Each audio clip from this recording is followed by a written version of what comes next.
আসসালামু আলাইকুম।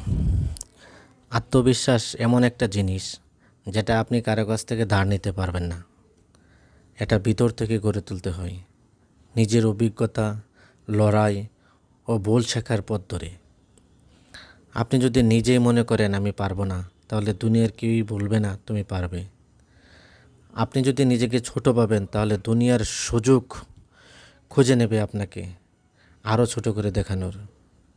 মানুষ ভাবা দেয় সেই লোককে যে নিজের উপর অগাধ বিশ্বাস রাখে, আর সমাজ অনুসরণ করে সেই মানুষকে যার চোখে নিজের স্বপ্ন পূরণের দৃঢ়তা দেখা যায়। তাই বাইরে কী বলল সেটা দিয়ে নিজের মূল্য নির্ধারণ করবেন না।